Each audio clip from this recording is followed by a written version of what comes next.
Magandang araw po sa inyo lahat. Ako po si Banat Bayat. Ngayong araw na ito, magkikwentuhan na naman tayo ng mga nangyari sa lipunan at nagwete. Anyway, let's talk about what is happening right now sa news. Walang iba ko, hindi po ang walang katapusang panggigipit sa mga Duterte. Hindi, totoo naman, di ba?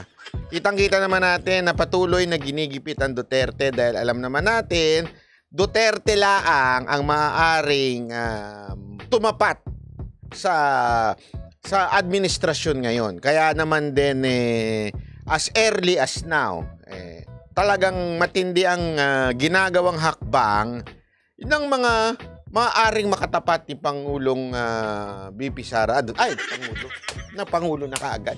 Daan-daan lang, Banat Bay. Hindi. Kasi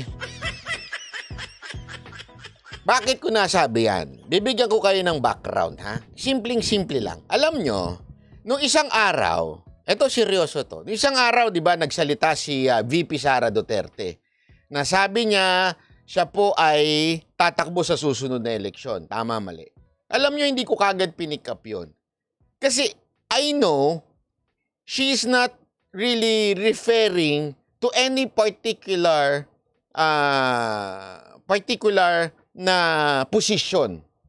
Kasi if you're going to listen to the whole speech, tandaan ninyo, ang konteksto ng speech niya, it's about Baste and Pulong.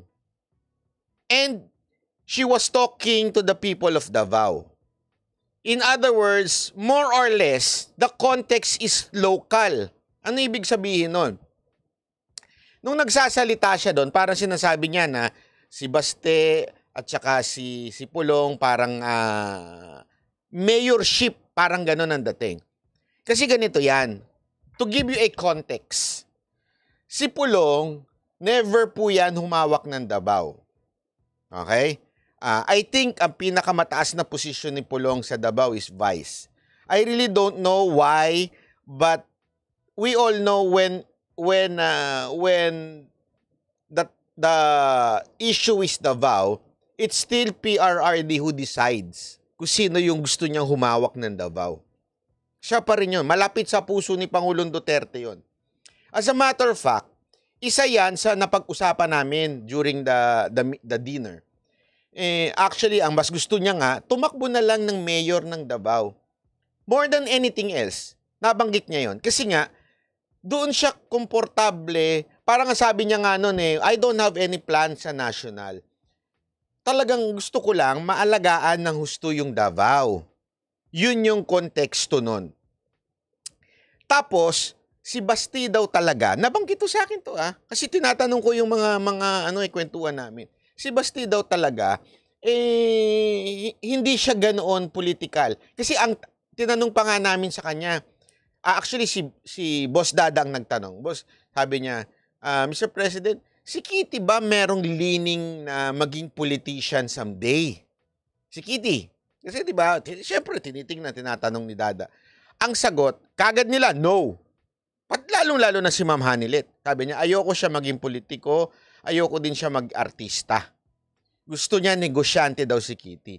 So, nagpunta kami ngayon kila Pulong, kila Baste. Actually, sabi pa nga ni Pangulong Duterte, kahit si Baste, ayaw din talaga na maging politiko. Wala, parang hindi katulad niya. Okay? Kaya nga sabi niya, mas malapit pa sa puso niya na tumakbo na lang siyang mayor ng Davao. In line with that, ang sinasabi ho ni Sara Duterte dito, ayaw din talaga, ibig sabihin hindi na daw tatakbo, parang gano'n si Baste at saka si Pulong. Pero ako tatakbo pa ako. So in other words, hindi naman ibig sabihin tatakbo na ho siyang kaagad-agad sa 2025. Although, may alingas-ngas ayon sa aking itim na muntikan ko na masabing itlog. Muntikan na naman ako madulas. Ayon sa aking itim na ang bihira kayo. parang ang gustong mangyari daw ng iba, mga nakapaligid. At nagsasabi at every time na parang tinatanong daw yun ay hindi umiimik. Hindi umiimik si VP Sara. Pero the idea is there. Okay? The idea, ako actually, medyo mukhang gusto kong buyuin, alam mo yun? Kasi posible ho siya eh. Posible ho siyang tumakbo bilang kongresista. Kasi nga ayaw na eh, ni Pulong eh. Posible ho siyang tumakbong kongresista and to prove na itong si Tamba ay wala naman talagang power, baka tumakbong speaker. May ganung senaryo. Ngayon nadidinig tayong ganun sa mga itim na natin sa tabi-tabi. Sa itim na ipi, sa puting bulate, ganun. Sa berdeng caterpillar. So yun yung usapan. Ngayon, pakinggan nyo kung bakit tila posible. Pakingge.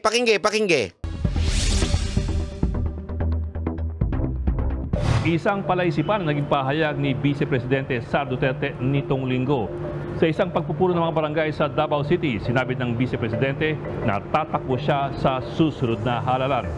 Pero hindi ba 6 na taon ang termino ng Vice Presidente? Ibig sabihin, may mandato si VP Sara mula 2022 hanggang 2028. Sa 2025, nangangalahati pa lamang ang termino ni Sara. Ano ang kahulugan nito?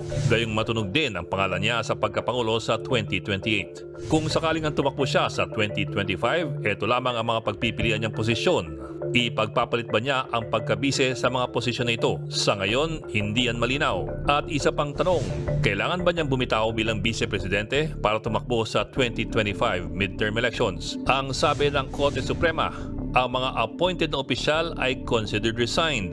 Oras na maghain sila ng kanilang Certificate of Candidacy o paghayag ng pagnanais tumakbo sa isang posisyon sa gobyerno. 2 beses yan pinagtibay ng Korte, noong 2003 at noong 2010. Pero ang mga elective officials ay hindi pa kailangang magbitiw. Ang dahilan, binigyan sila ng mandato ng taong bayan para sa isang fixed term. Ayan, malinaw ho yun So kung sakasakali, tumakbo si Vice President Sara Duterte sa kongresista ng Davao at kunwari lang natalo, kunwari lang naman pero imposible, kahit senador, hindi niya kailangan bumaba agad-agad pag siya ho'y nag-file ng kanyang candidacy. Ano ho ang example niyan? Pansinin ninyo, noong mga nakaraang eleksyon, di ba?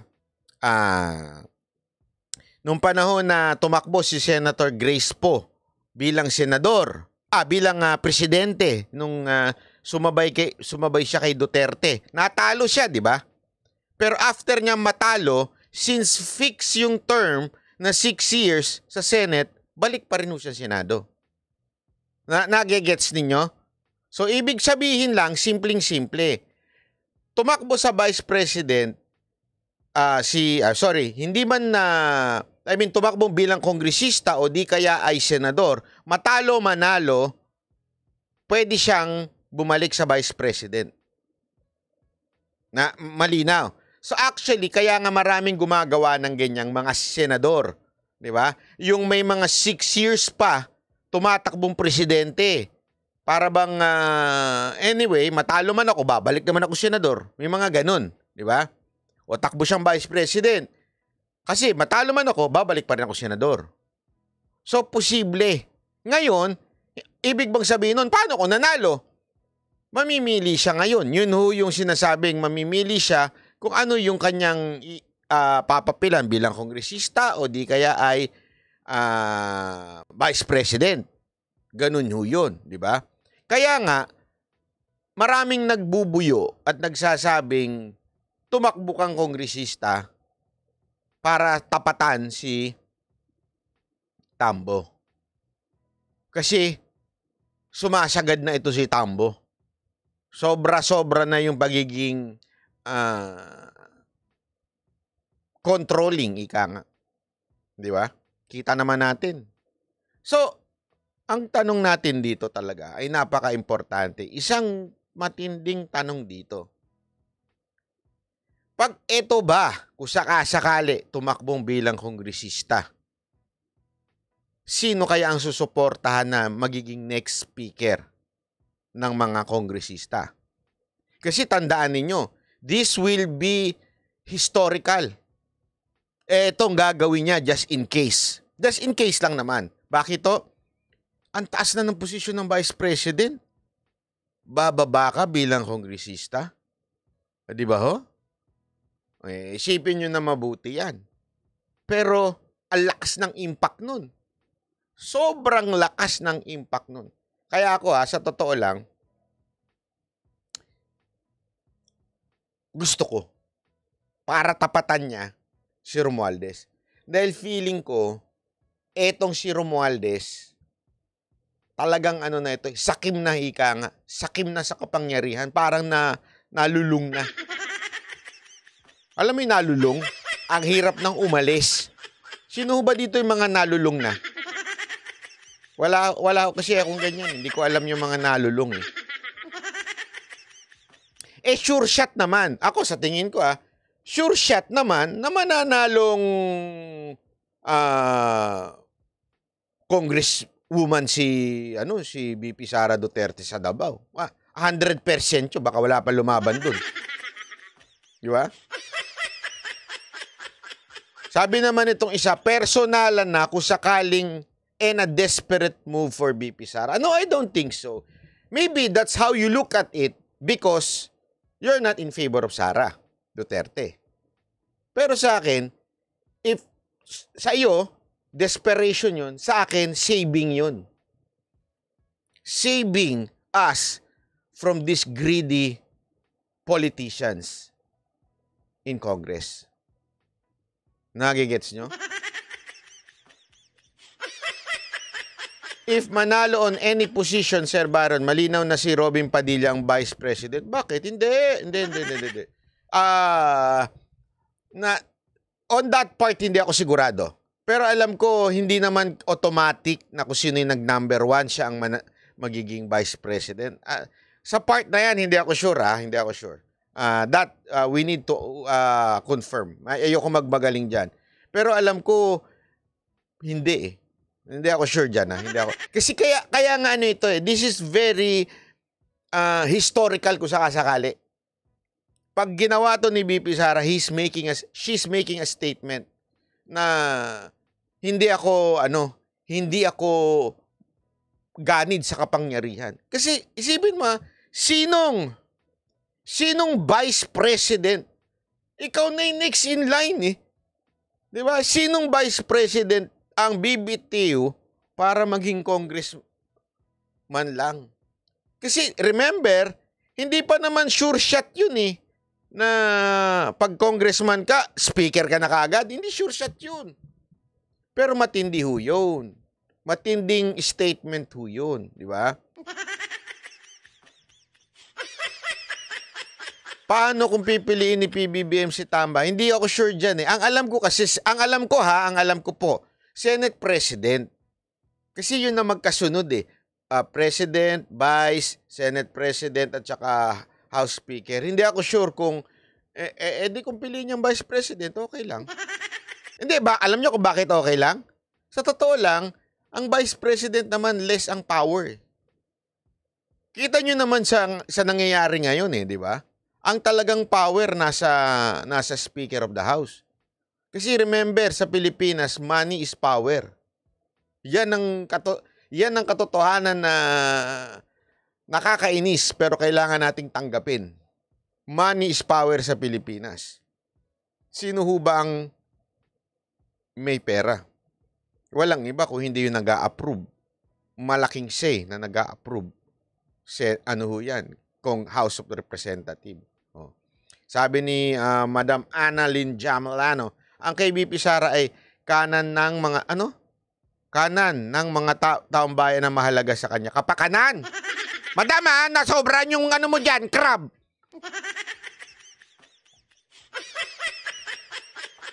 Tuloy natin. Na hindi pwede basta-basta babawasan.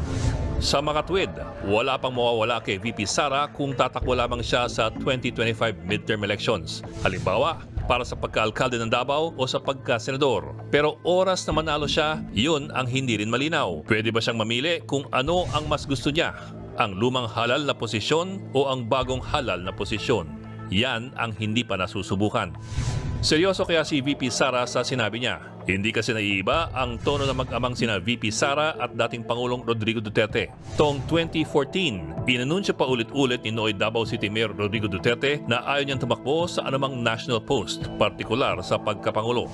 Halos 8 taong naging urong-sulong ang statement ni Digong. Pero sa huli, tumakbo siyang Pangulo at iniluklok ng mahigit 16 na milyong Pilipino. Fast forward 2022, parang ganyan din si Sara Duterte. Nagsampa ng COC para sa pagka-alkalde muli ng Davao City. Hindi nagtagal, inatras niya ang kanyang kandidatura sa pagka-alkalde. Bumitaw din sa sariling partido na hugpong ng pagbabago para sumali sa Lakas CMD. Matapos ng ilang araw, naging chairperson agad ng Lakas.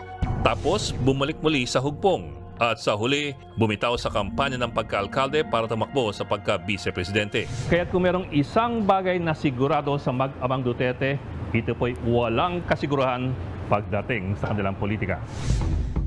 Ayan. Eto, sabi naman nitong isa, sabi ni VP Sara na misunderstood lang siya at sabi niya hindi siya mag-resign bilang VP o secretary.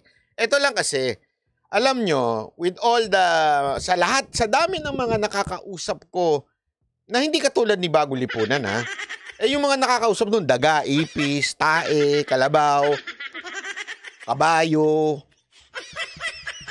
Sa mga nakakausap po natin, lalong-lalo na sa mga magagaling at mga taga Davao pa, if there is one thing na kay VP Sara Duterte, si VP Sara Duterte very unpredictable daw. Ang pagka-define pa nga sa akin ng mga taga Davao yung mga magaling na mga political analyst ng Davao, si PRRD medyo mapipredict mo pa kahit papaano. Yung direction niya. If you would just listen carefully kay PRRD, mapipredict mo pa yung mga next step niya kahit papaano. Si VP Sara daw talaga, kahit sa Davao, hindi mapipredict yung mga nasa isip niya. Halimbawa na lang isipin mo ikaw ang number 1 sa survey pagka-presidente. Ang layo. Tandaan ninyo nung una pa na hindi siya nagde-declare ng vice, ang layo ng mga kasunod. Nasa ibabaw siya. Would you imagine bababa siya for vice president? Hindi. Ganon din yung mga pag-alis niya sa Lakas. Maraming nagugulat. Ako personally, may mga kilala po tayo sa Lakas. At pag kinausap mo, nagugulat sila. Hindi nila ma-predict. Kasi nga, si VP Sara Duterte, very hindi siya kumakausap ng mga tao. Ganon siya. Hindi siya yung tipo ng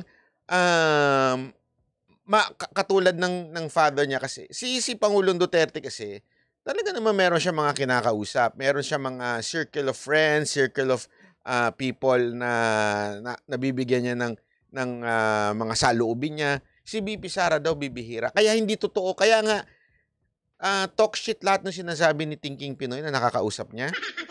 Okay, maniwala dun. Maniwala. That's lie po yun. He is just using the name of VP Sara Duterte. Iba ho si VP Sara Duterte. Kahit doon sa mga kasi there was a time na nakasama ni Pangulong Duterte si VP Sara Duterte sa state visit yung sa Israel. Kasi si Mocha mismo witness doon. So si Mocha nag-iikot siya mag-isa. Kasi there was a time na parang walang ginagawa. May sabihin medyo pahinga. Okay? So si Mocha, meron siyang kaibigan doon, parang OFW ata. Nagpasama siya para mag-ikot, pumunta doon sa mga biblical site ng ng Israel noon. Tapos pagpunta niya doon niya nakabanding si VP Sara Duterte noon. Naglalakad lang, kasama lang yung mga security niya, walang ibang politiko. Kasi nga, hindi daw talaga mahilig yun nakipag-usap sa mga politiko. Ibig sabihin, tama naman yun. Para hindi mapipredict yung kanyang mga next move.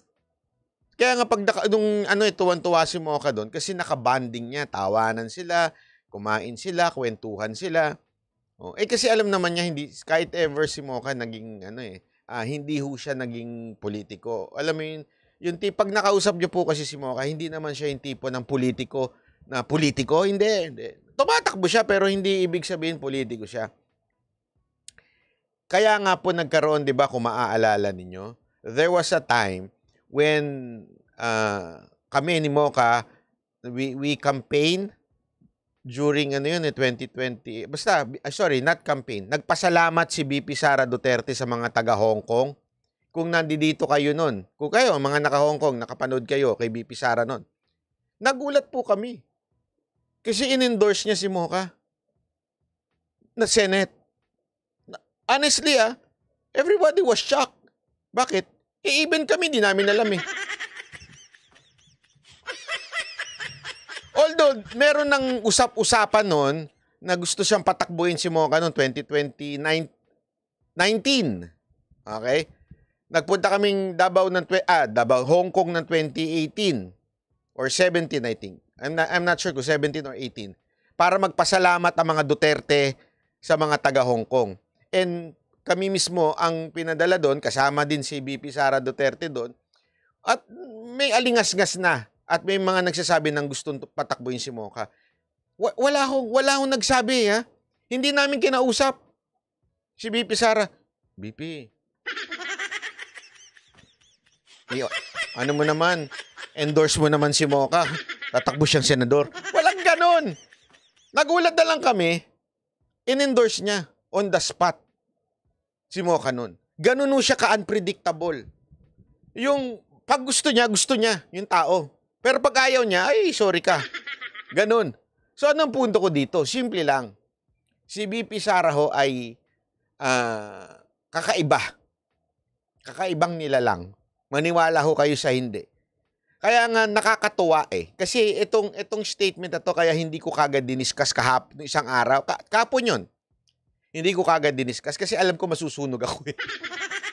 Kasi iba ho talaga mag-isip si VP Sara Duterte. Ngayon, yung statement niya, di ba, sinabi niya na hindi siya magre-resign bilang vice president, hindi siya. Kasi nga, ang totoong konteksto nun, feeling ko mayor ng pinag-uusapan eh. Mayor ng Davao. I am not sure if ayaw na talaga ni Pulong, although yun ang sabi ng kanyang ama, ayaw na ni Pulong, tapos ayaw din tumakbo na ni VP Sara at nag-decide na siguro siya na magme-mayor na lang siya. Diba? Ganun eh. I think possible na ganun talagang ibig sabihin niya doon sa speech. Don't worry, parang sinasabi niya doon sa Davao, kung hindi man tumakbo si Pulong o si Baste, ako tatakbo ko na mayor ng Davao. So, possible yun. Okay? Possible po yun. Pero, sana, mapanood niya ito. Madam, tumakbo kang congressman. 2025. Tapos, i-push natin speaker. Para mawala na sa kapangyarihan yung ganid na tambalos-los doon. Hindi kasi totoo naman eh. Alam mo, wala eh. Sa tingin ninyo, sa lagay ngayon na lahat sip-sip kay Tamba. Hindi, isipin nyo to lahat sip-sip kay Tambaluslos. Yung mga maiingay nga nun, wala na eh. Shut up na. Hindi natin alam kung anong halaga. Bawat kumontra kay Tambaluslos, yung mga amuyong niyang tagahalik ng puwet niya, bilis magtanggol. Tama, mali. Di ba? Kasi ang turing na sa kanya doon, kaya nga di ba yan ang sinasabi ni Pulong? Peking Panginoon. Kasi ang turing na sa kanya ngayon dyan, sa Congress, Panginoon. Pag sinabi ng Panginoon, sundin. Yan ang turing sa kanya. Wala nang iba magpapabagsak dyan kung hindi ang mga Duterte. Kaya, Madam BP, save us from the false prophet.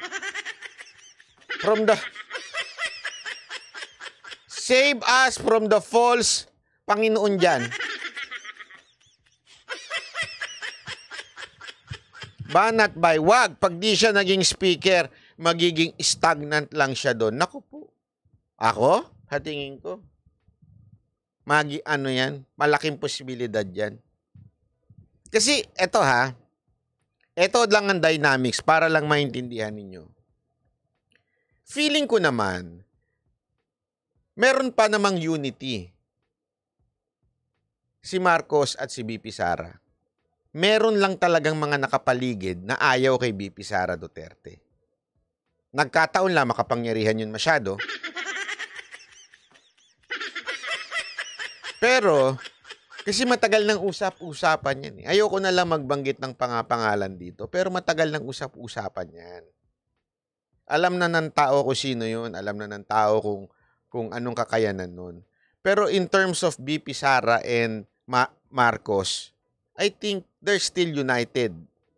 Kasi hindi naman sila nagsisiraan.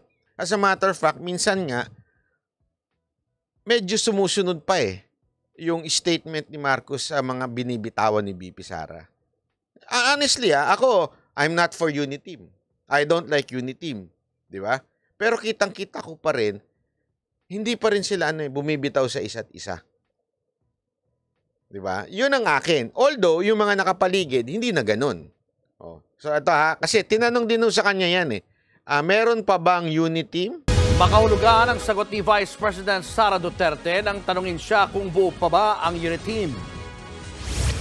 Ang Uniteam ay tandem namin nung pagtakbo namin as President at Vice President nung nakaraang eleksyon. Yun ang Uniteam. Ngayon, kaming dalawa ay na-elect na as President and Vice President at pareho kaming nagtatrabaho para sa ating bansa. Sinabi yan ni VP Sara sa isang event sa Quezon City. Nitong Lunes, nabanggit niyang nagbabalak siyang tumakbo sa susunod na eleksyon, bagamat hindi malinaw kung para sa anong posisyon. Sa isang pareham, sinabi ni Pangulong Bongbong Marcos na baka testing the waters o sinusubukan lang ng bise ang magiging reaksyon ng mga tao. Ayon naman kay Duterte, hindi pa sila nagkakausap ng Pangulo tungkol sa eleksyon. Na misinterpret din daw ang sinabi niyang tatakbo siya. Bukod dyan, nauna nang giniit ni VP Sara na handa siya sa anumang investigasyon ng International Criminal Court o ICC sakaling idawit ang kanyang pangalan sa drug war ng nagdaang administrasyon. Pero sa ngayon, wala raw siyang natatanggap na dokumento mula sa ICC. Mga kapatid! Ayan. So, ayan po yung sagot niya pagdating sa Uniteam. Sa tingin ko naman, talagang, kasi hindi pa naman sila nagbabanggaan For now, pansin naman natin, hindi pa sila nagbabanggaan, particular si Marcos at saka si BP Sara. Merong mga taong pinipilit silang pagbanggain. Katulad ni Trillanes, pinipilit silang pagbanggain. Ni Romualdez, pinipilit silang pagbanggain. Kasi isipin mo kita mo dito yung sasagot ni Marcos nung there was a bulong-bulungan na impeachment kay BP Sara Duterte. Although, sabi nga nila, hindi man ganun kalakas yung statement ni Marcos, and yet, statement pa rin yun. Di ba? Sinabi niya, sinusuportahan niya pa rin si BP Sara Duterte at walang dahilan para i-impeach. Kita mo, biglang gumanon yung issue. Biglang nawala sa Congress. Kasi nga, may cue That's a cue from the President na hindi susuporta ng Presidente ang impeachment ni BP Sara Duterte. So I think, I think, it doesn't mean I am in favor of, magkaiba ho yun, wag tatanga-tanga, bobong lipunan. Okay? I think there is still a Uniteam. Although I'm not in favor of them together in Uniteam, pero meron pa rin. Ngayon, Anong ibig pong sabihin nun? Akin lang, posible. Posible lang ha. Hindi ko sinasabing mangyayari. Pero posible just in case tumakbong by Congresswoman si VP Sara Duterte at nanalo. Pwede magpahayag si Marcos na suportahan niya si VP Sara bilang speaker. Ngayon, iiwan niya ba yung kanyang pinsan? Honestly, alam ng lahat to. Hindi naman sila ganun eh. Iba ang close ni pinsan. Hindi, totoo. Iba naman talaga ang close ni pinsan eh. Hindi naman si Marcos eh. Di ba po? So ano ang punto dyan? Malaki pa rin yung chance na maging speaker si VP Sara Duterte. Although again, ulitin ko ha, yung speech niya, I think she was referring to mayorship. Sabihin mayor ng Davao sa 2028. I think yun ang tinutukoy niya. Although, maraming ang bumubulong-bulong daw na nagbubuyo na tumakbo siyang sa Kongreso para palitan si Romualdez. Ay, ako, ito lang ang tanong ko sa inyo. Tanong ko lang ho ito ha, kayo ho ba? Ito honest opinion ha, wala hong mali dito sa opinion na ito kasi kahit ho ako, hatirin ako eh. Hindi ko rin naman masabing, tumakbo kang vice, tumakbo kang Congress. Siyempre meron kang desire na tumakbo ka ng Congresswoman para mataob mo na ito si Romualdez para mawala na. Kasi si Romualdez ang pampagulo sa bayan natin eh. Sa totoo lang ho ha, sa pampagulo sa bayan natin, walang iba kung hindi si Romualdez. Ang gulo niya talaga eh. Pati yung awayan nila sa Senate. Ngayon ka lang nakakita na bumabangga ang House at nagmamagaling ang House sa Senate.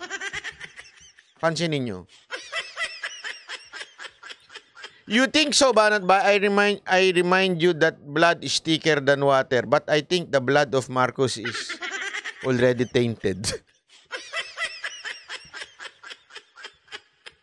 Kaya nga, ang tanong ko lang sa inyo, kayo na ho kayo po ang gusto kong malaman ng tunay na pulso ng ating bayan. Gusto nyo bang tumakbo start a poll. Para gusto nyo bang tumakbo bilang tapos speaker. Lagyan natin, speaker. CBP. Yan. Yes or no. Kayong walang tama, walang mali dito. Ito kung ano yung gusto ninyo. Okay? Ayan. By the way, pwedeng bumoto ang kahit hindi po kayo subscriber ng page na to. Hindi ho katulad dun sa Bobong Lipunan, si Budol Lipunan, na yung subscriber lang ang pwedeng bumoto. Okay?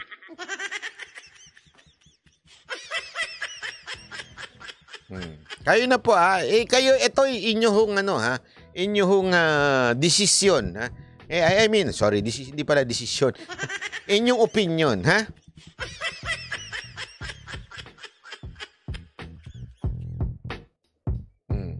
Ayan. I think statement ni Sara Duterte hindi siya takot bumaba sa pwesto. Patunay na di siya gahaman. Ayan.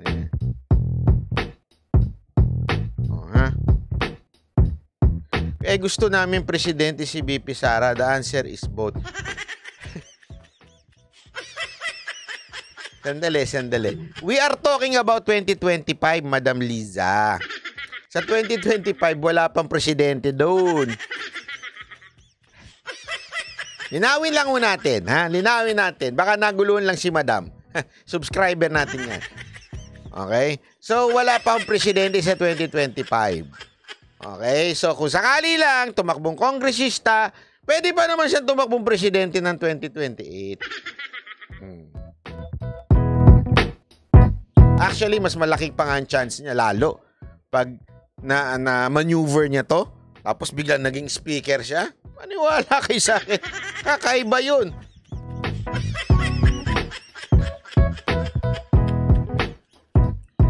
Bakit hindi po kayo sumama sa meet and greet ng Ampalaya Gangs?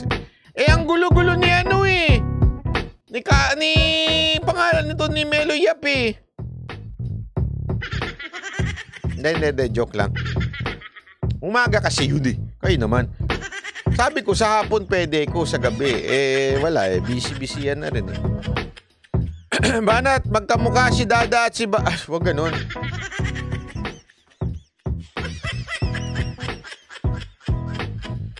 Seniority ata sa Congress bago ka maging speaker. Hindi totoo yan.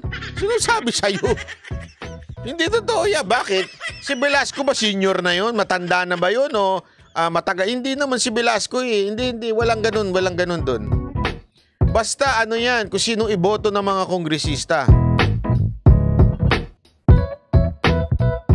Banat by asking lang po, paano po pagiging vice ni BP Sara pag tumakbo siya, BP pa din ba? Pag tumakbo siya, BP pa rin siya. Pag matalo siya, BP pa rin siya.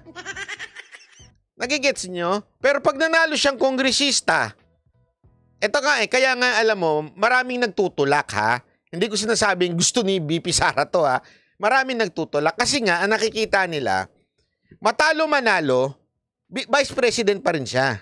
Okay? Pag nanalo siya, kailangan na lang niyang mamili kung kongresista siya o vice president. Kasi nga, this is something new. Siguradong paglalabanan to sa Supreme Court. But, for now, ganun ang senaryo. Pag pinili niya maging kongresista instead of vice president, bibitaw na siya sa vice. Okay? Pero, think of this. Kung nga rin naging congresswoman siya, sigurado ko, pwede niya nang alamin kung may bilang siya para maging speaker. Gets nyo? Okay? Ibig sabihin, kung alam niyang may bilang siya, marami siyang kongresistang susuporta sa kanya at mananalo siyang speaker, pwede niya nang bitawan yung vice. Pero possible din na kung sakaling nanalo lang siyang kongresista, tapos hindi na siya mukhang alanganin maging speaker, pwede niyang bitawan yung kongresista, vice president pa rin po siya. Kaya nga sabi ko nga sa inyo, kakaiba ho ito kung sakasakali. So kung sakasakali lang naman. Sino makakalaban niya sa congressman? Walang lalaban dun. Alam ko nga, bibihira lumaban sa kanila dun Mag-aaksaya ka ng pera kung lalaban ka sa mga Duterte sa Davao?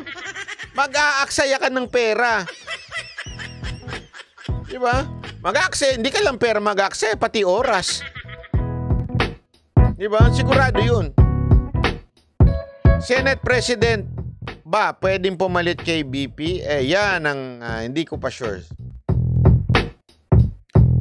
Yan ang mga Kaya kayo naman wala naman tama o mali dito Tandaan ninyo, ito lang naman ano yung kagustuhan ninyo. So boto-boto na kayo. Okay? O ito, habang bumoboto kayo, panoorin natin ito. Maganda rin itong balita. Ito muna, pakinggan nyo ito. Okay. Magandang gabi po, Luzon, Visayas at Mindanao. Idudulog ng Senado sa Korte Suprema ang gumugulong ng pagtanggap ng COMELEC ng mga pirma para sa People's Initiative. Kasunod yan ang pahayag ng isang kongresista. Ano sabi nito? Sir Banat, hindi sila makakatakbo as congressman if hindi mag-resign ayon kay Ma'am Malu. Sino nagsabi niyan? May example na nga ako Di ba? Yung mga senador ba na tumatakbong presidente nagre-resign? Hindi ho. Ang dami example niyan. Hindi ho naman sila nagre-resign. Bumabalik pa nga ho sila, di ba? Si Grace po bumalik pa. Ang dami hong gumagawa niyan. Yung midterm ng iyong katungkulan, kunwari 6 years ka, yung pangatlo tatakbo ka pa, tapos pag natalo ka, babalik ka. Maraming gumagawa ho niyan. At remember, yung sinasabi nga kanina doon sa balita, appointed. Iba ang elected sa appointed. Nakaayon sa Supreme Court decision, dalawa yung binigay, appointed po yun. Walang elected doon. Magkaiba ho yun. Pinapaliwanag lang po natin. Na naabot na nila ang bilang ng pirmang itinakda ng batas para baguhin ang konstitusyon. Sa gitna ng bagaan ng dalawang kapulungan, giit ng isang mambabatas, dapat pumamagitna na ang Pangulo. At yan ang tinutukan ni Tina Panganiban Perez at Mav Gonzalez. Sa Korte Suprema nadudulog ang Senado para harangin ang gumugulong na People's Initiative. Ayan, tama. Si Trillanes, nag-vice, natalong bonggang-bongga. Dagdagan mo ng bonggang-bongga. Natalo ng bonggang-bongga. Nang gulo pa uli sa Senado. Yan ang tamang statement. Mali po yung statement niyo. Si Trillanes na natalong bonggang-bonggang bilang Vice President, bumalik pa sa Senado para manggulo. Yan ang tamang statement. Para sa pag-amyenda ng konstitusyon. Ayon kay Senador Coco Pimentel, sa weekend planning session ng Senado, aayusin ang ilalatag na kaso. Kabilang sa ipupunto ang kawalan umano ng basehan ng COMELEC para tanggapin ang mga nakalap na pirma para sa People's Initiative. What is your business receiving monkey business all these papers with signatures at sinasabi nila they have a ministerial role to play as of the moment? Based on what? On a law already characterized by the Supreme Court as insufficient to support a people's initiative. Hindi rin aniya pwede ang People's Initiative dahil revision at hindi lang simpleng amendment ang gustong gawin nito. Kabilang ang panukalang gawing joint voting ang pagbabago sa konstitusyon. Yung basic structure ng legislative branch ang binabago or kinukontra. Your experience in law and being a bar top-notcher will help us. And we'll be finding this together.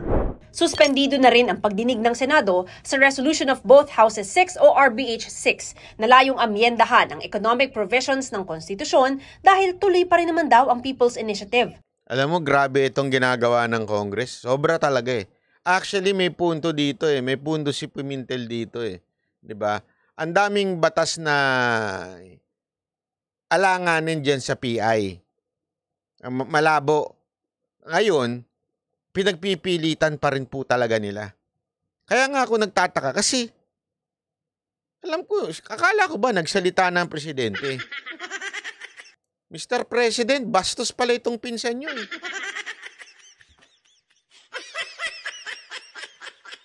Hindi kayo sinusunod sa usapan. Di ba sinabi nyo na itong PI it divides the nation? Kaya nga, Senate na. Pero bakit tuloy-tuloy pa? Mr. President, bastos ho ba talaga pinsan nyo? Tanong ko ho, Mr. President, yung pinsan nyo ba tumatay sa pinggan? Bastos eh. Hindi, alam mo sa to. Ako, walang biro ha. Ito ang speaker na pinaka-ganid, pinaka-bastos. Sabi na ng presidente, wag tayo maglokohan dun sa, hindi, independent kami. Sinong iloko mo, Brad? Kahit kailan, ang speakership hindi naging independent yan. Kung anong basbas ng presidente, yun. Ngayon, ayaw mong sumunod. Pinsan mo pa man din yan. At sa gitna raw ng mga ulat ng mga kongresista ang nasa likod nito, sabi nito, Banat ba, sa tingin ko si PBBM din mastermind dyan. Ako hindi. Ikaw, sa tingin mo. Hindi naman kita mapilit. Pero ako, I don't think so. Kahit tinanong ko si PRRD, yun din sagot sa akin. Walang biro, yun din talaga sinagot niya. Kaya nga na naisip ko, sabi ko, buti na lang yun din na naisip niya. Kasi yun talaga yung nasa isip ko eh. Malabo eh. Malabo talaga eh. It will conflict what we are talking about 2016. Totoo lang. Ano ba talaga? He's weak or he's not weak? Make up your mind. If you're accusing him of he is weak, how come na mamamastermind niya ito? Yan din ang the same logic na binigay sa akin ni PRRD. Sabi ko, Mr. President, sa lahat ng kaguluhan na to, ikaw bilang Pangulo ka, do you think, yun na sinabi ni Pangulo sa akin, hindi ko naman na, sabi niya, I don't think merong kinalaman si Marcos dito. He's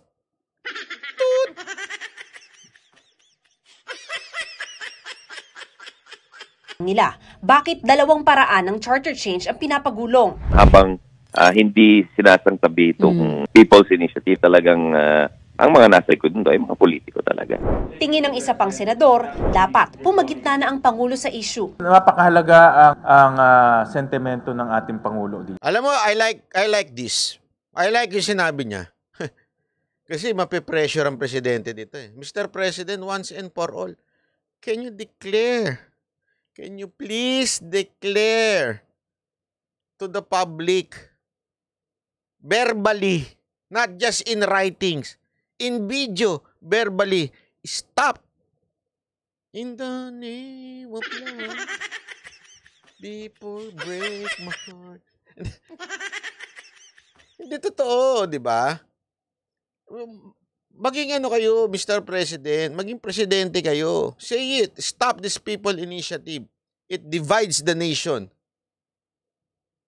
Kasi if they can hear it from you, not from Senate President, sigurado ako yung mga amuyong diyan sa Congress, titigil yan. Kasi sigurado ko, sinasabi nitong lintik na mga leaders dito sa Congress, huwag kayo maniwala dyan kay Zubiri, huwag kayo maniwala dyan. Niloloko lang kayo niyan. Pero Mr. President, if you are the one who will say it to the public, stop. Kasi nangyari na yan eh, nung 'di ba, yung sinasabi ko nga yung impeachment ni VP Sara Duterte, nung sinabi niyang there is no reason to impeach. Tumigil ang Congress eh. Sana. At mahalaga rin na maiwasan itong potential political crisis. Ang masasakripisyo dyan, mga mahalagang batas. Hinihingi pa namin ang panig ng Malacanang ukol dito. Pero kahapon, sa eksklusibong panayam ng GMA Integrated News, sinabi ni Pangulong Marcos na mas mahalagang unahin ang pagre-rebisa sa economic provisions ng saligang batas. Nauna nang itinanggi ng liderato ng Kamara na nasa likod sila ng People's Initiative. Bakit naman hindi nila aminin kung sila talaga nasa likuran nito? Ibig sabihin, mayroong hidden agenda. Ikinakahiya nila yung People's Initiative na yan, bakit hindi nila angkinin? To everyone, kung sino mang nasa likuran nung chatsa, aminin nyo kung sino kayo. Sa panig ng Kamara ang nagbigay ng update tungkol sa pag-usad ng People's Initiative, si Albay 2nd District Representative Joey Salceda. Anya nakuha na raw nila ang kinakailangang 12% na pirma ng registered voters nationwide at 3% kada legislative district.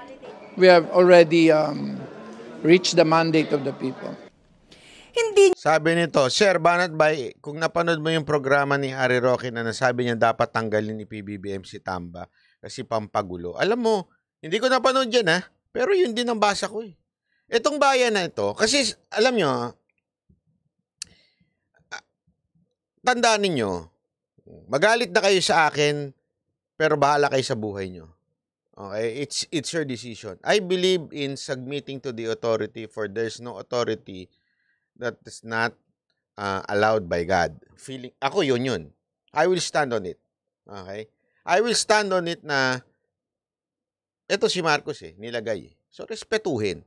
Respetuhin, submit. But it doesn't mean you agree. You can criticize. You can disagree. Okay lang yun. But you have to submit. You have to respect and pray for the authority. Ako naniniwala ako dun. Ngayon, okay na sana di ba? Yan yung ating panawagan nun Pag may mali, banata natin. Pero pag tama, palakpakan natin. Okay yun Ganun tayo dapat Kasi hindi naman tayo yung aktivistang nang gugulo lang. Gusto natin, pabagsakin! Pabagsakin!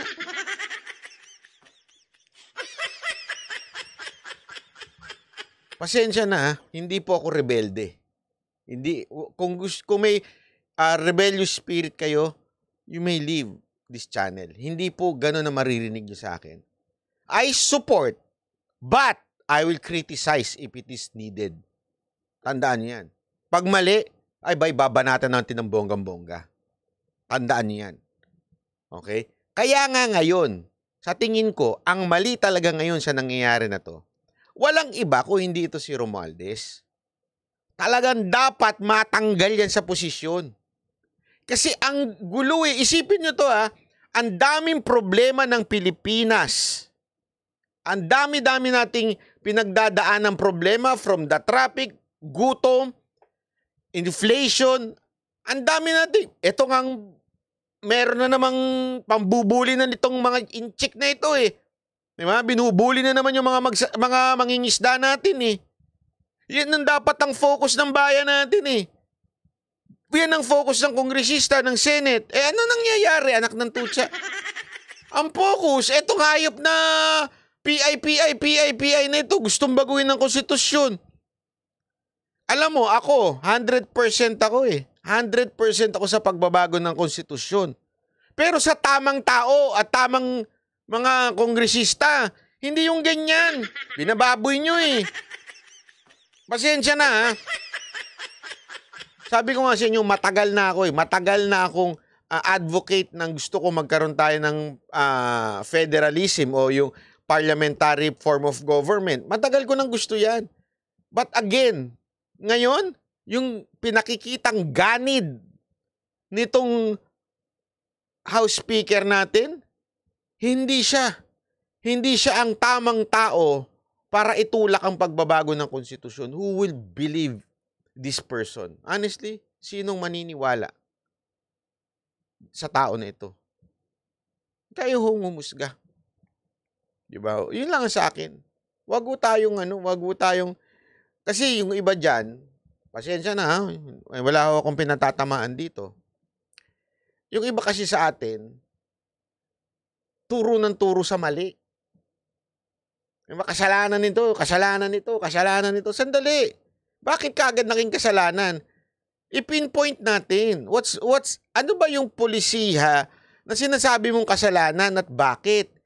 And give us enough reason bakit. Hindi yung basta ka na lang, hindi kasi sabi ni ganito, meron daw nangyayari ganyan. Kita mo, kesa na pinupuruhan natin yung dapat nating puruhan, kasi yun talaga yun eh.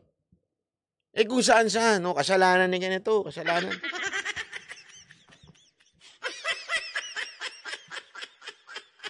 Diba? Sana lang. Ako lang sa akin sana lang maintindihan natin ito ng totoo. Hindi yung mali-maling intindi na basta lang tayo magtuturo. Hindi, kasalanan ni ganito to. Si may kasalanan nito. Siya talagang pinuno dito eh. Hindi. Alam nyo, ako sa tingin ko kasi kung alam ninyo kasaysayan ng House, okay? Kasaysayan ng House, si Romualdez, matagal nang nangangarap maging speaker yan. Panahon pa lang nung, ganyan yan balimbing yan. Panahon pa lang nila Pinoy, pumipwesto na yan, pero hindi makapwesto. Kaya ngayon, nagkaroon ng pagkakataon, naging ganid, ayaw nang bumitaw. Yun nun talagang katotohanan niya. Kahit itanong mo sa lahat ng mga kongresista, yung pag meron kayong kaibigan na kongresista, sino ba yan si Romualdez? Kaya nga papansin ninyo, laging lumalabas ang pangalan niyan. Every time na merong awayan sa speakership, laging lumalabas ang pangalan niyan. Kasi may sarili siyang paksyon. Ano ibig sabihin na may sarili siyang paksyon? May sarili siyang grupo. Sa madaling, kasi alam mo, ang Congress, parang eskwelahan yan eh. Totoo. Ang daming estudyante, parang ganun. May sariling fraternity yan dyan. May sariling yan. Kaya nga, every speakership, they try to win Romualdez. Kasi malaki ang hakot ni Romualdez sa mga ulupong niya. Laging ganun yan. Kaya nga noon, kitang-kita ko kung paano bumalimbing yan. Balimbing yan, palipat-lipat kung saan meron, alam nyo na kung saan meron, dun siya. Kaya ngayon, ako, honestly, sa tingin ko, yung sinasabi nila, ngaw-ngaw lang yun. Ngaw-ngaw lang yun yung hindi talaga. Ang sa tingin ko talagang gumagalaw dito, ito talaga. Sa tingin ko ito talaga nagmamaniubra ng lahat para mapasunod ang mga tandaan ninyo, budget is very important sa mga department. And kasi kung pwede lang sana ako magsalita ng mga alam ko, na kung paano ginigipit ang mga ilang departamento. Naku po. Kaya lang, medyo libelous. Kasi di ko kayang... Kasi it's just kinwento lang eh. Mahirap, di ba? Di na malalabas yung nagkwento sa akin pagka sinampahan ako, di ba? Imposible eh. Hindi lalabas yun. Yari siya, sibak siya. Kaya nga ang dito, dapat matanggal ho ito. Sa tamang paraan at legal na paraan dapat matanggal po itong si Romualdez. Kaya nga ako, kung akong tatanungin mo, gusto ko na tumakbo si VP Sara Duterte na congresswoman. Tapos, sipain niya to si Romualdez. Gusto ko yun. Gusto ko talaga yun. Kasalanan natin bumoto. Hindi, kayo lang po. Hindi ako. Huwag niyo ako idamay. Sabi to, kasalanan natin bumoto tayo ng maling leader at pinopo ang pinsan. Hindi po, kayo lang, kayo lang. Joke lang po joke lang. Hindi mo kayo magalit. Hindi, wag mo po ako idamay. Hindi po ako kasali dyan.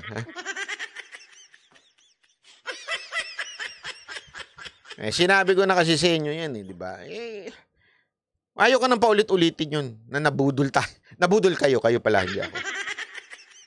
Nasasaktan na naman kasi kayo eh.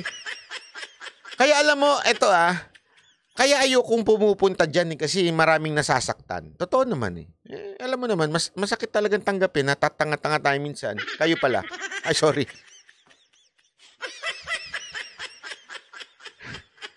Ayoko na kasi kayo naman pinaalala nyo pa talaga eh.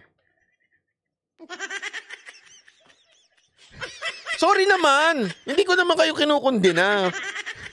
Kaya nga ayoko nang paulit-ulit eh. Yung, kasalanan nyo yan eh. Binoto nyo yan eh.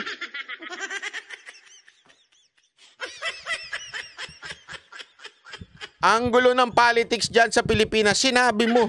Kaya nga magbabakasyon ulit ako sa Japan sa February. Justification. See you in Japan sa February. Kita-kita ulit tayo dyan. Sadyo, kampay ni.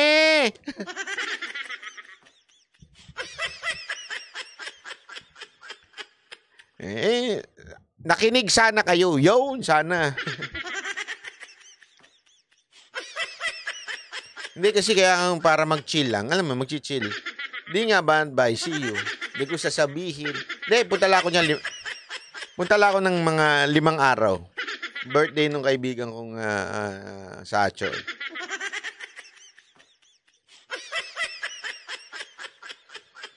Ay, nako. Anyway, tuloy natin. Ito naman. Ito, nako, matindi itong issue na to. Tinawag na bogus ni Pastor Apollo Kibuloy ang pagdinig ng Senado sa umunoy pang-aabuso niya sa ilang miyembro ng Kingdom of Jesus Christ. May buwelta naman sa kanya si Senator Risa Ontiveros. Narito ang aking report. Basahin lang natin to. As I am a DD survivor, exactly 1 year na meet ko si Tatay Digong this day. Drinking wine now and celebrating. Congratulations! Sana, sabi niya, VP Sara will be wiser now. Sana. Sumagot na si Pastor Apollo Kibuloy kaugnay sa mga akusasyon ng pang-aabuso umano niya sa ilang miyembro ng Kingdom of Jesus Christ. Sa audio recording na nilabas ng kanilang grupo, tinawag ni Kibuloy na bogus ang ginagawang pagdinig sa Senado. You are all bogus, you are all false, and you don't deserve my respect because you don't respect my constitutional rights. Questionable raw ang kredibilidad ng mga testigo na humarap sa Senado. Gate ni Kibuloy, binayaran lang ang mga ito para magsalita laban sa kanya. Ang isa pang araw na nagpakilalang biktima, nagsampa na noon ng kaso laban sa kanya pero ibinasura ng korte sa Davao City. Kaya hindi raw siya haharap sa Senado, lalo na sa mga pagdinig na pinangungunahan ni Senator Risa Ontiveros. I will not subject myself to injustices that are done in the cloak of a Senate hearing. I will face any of you. Kahit 100 pang witnesses ang inyo pong bayaran, I will face you anywhere, anytime, in a court of law. Ayon pa kay Kibuloy, kung naniniwala raw si Senator Ontiveros sa mga testigo, dapat idiretso nila sa korte ang mga reklamo. Kung sila'y totoo at hindi bogus ang kanilang testimony, ang sunod po ninyong hakbang bilang isang... Sabi niya, ang congratulations may S. Iipit lang kasi minsan. Kasi may noise reduction po yung mic. So, pag mahina yung S, di mo na naririnig. Kuwari, kayo, sasabihin ko, congratulate. Yun, naipit eh. Kaya ganun, may S talaga yun. Mambabatas, Senator Hontiveros, tulungan ninyo silang pumunta doon sa korte, magdemanda kayo. Alam nyo, ito. So, sumagot na po si Pastor Kibuloy. Ay, hindi pala, Kibuloy. Sige. Hindi ko kung tawagin pastor eh.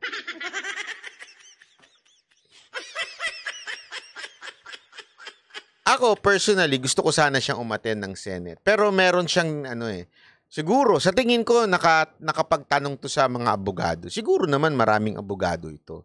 May punto yung sinasabi niya eh. Hindi ko lang alam kung ang Senado ay may kapangyarihan magpatawag talaga. At kung ito ba ay kaya ba nilang ipakulong ang taong hindi sumipot. I'm not sure about it. Okay? Pero, may punto rin naman si Kibuloy. Sabi niya is, kung sa tingin nyo talagang ako'y guilty, bakit hindi kayo pumunta ng korte? Diba? Bakit dyan? Kasi may punto rin naman na kakawawain lang siya dyan. Diba ho? Sigurado po ako, pag hinarap yan kay Hontiveros, kasi politically, talagang galit si Hontiveros dyan. Okay? Ibang usapan naman kasi yung kay pangalan nito, yung anong pangalan ng matabang Basta, kalimutan ko na. Kasi yun, wala namang politika dun eh. Walang politika, hindi naman political yung si Santo Niño. Sino ba yun? Si Santo Niño ba yun? Kalimutan ko na eh. Yun, si Aguila. Si Supreme Court Aguila. Ay, mali. Si Supreme Aguila. Ayun, si Senior Aguila. Wala naman pong yun. Walang politika yun. So, hindi siya mape-personal ni Hontiveros. Okay? Ngunit, datapat subalit, etong kay Kibuloy, alam naman natin ng politika ni Kibuloy. Diba? So, alam natin na talagang hindi magiging patas. Not an aid for her legislation na mangyayari dyan kung hindi talagang bias na bias itong si Hontiveros. That's really obvious. Diba? Obvious na obvious yun. So may punto yung sinasabi ni Kibuloy na kung talagang sa tingin mo guilty ko, di magdemanda na lang kayo sa Court of Law. Diba? Tama nga naman yun. Hindi ko lang alam kung may kapangyarihan ng Senado para yun ipatawag pa. Pero mukha mangyayari dito, mukha hindi talaga sisipot si Kibuloy sa Senado. So, wala na, stalemate na yun. Lalo na ngayon, kita mo nga voice na lang, wala nang video eh. So ibig sabihin, kahit ipahanap mo pa yan, hindi mo na mahanap yan. Baka nasa langit na yan, di kaya? Minsan lalagpas pa nga yun sa langit eh. Masay for content in kaya, ewan ko, kasi feeling ko tatago na yan eh. Wala nang ganun. Hindi totoo feeling ko kahit ba sabihin mong may kapangyarihan ng Senado, pahanap nila yan, wala na, hindi mo na mahanap yan. Oh. So, malabo na yan. Pero kaya nga, ako din, may punto rin siya eh, di ba? May punto rin siya talaga na korte na lang. Para talagang kung gusto nyong patunayan, korte. May korte naman eh. Kung talagang guilty naman yan, hindi naman yan eh. Hindi naman makakalusot sa husgado yan eh. Kung talagang guilty yan may pera si Kibuloy, hindi nila masindak yan. Oo nga, pwede. Tanong ko lang, Banat Bay, pag tumakbo ba at nanalo sa Kongreso si BP, gaano ka 100% na mapapalitan niya si Tambalos? Si Pulong nga, nilubog nila at tinanggalan ng budget. May punta ko dyan. Kaya lang, magkaiba si Sara at saka si Pulong. Isa yun. Iba eh. Iba ho sila ng estilo, iba ho ang kanilang clout. Iba ho eh. Kasi, para mo na rin sinabing, kung tumakbo ba si Pulong na Vice President, mananalo siya? Kaagad-agad? Hindi natin masasabi, di ba? Pero kung BP Sara, sigurado tayo. So, ibig sabihin yan, tandaan ninyo, meron pa ring Gloria faction dyan sa loob ng ng Congress. Tahimik lang sila ngayon. Hindi lang sila masyado nagsasalita ngayon kasi mawalan sila ng pera, di ba?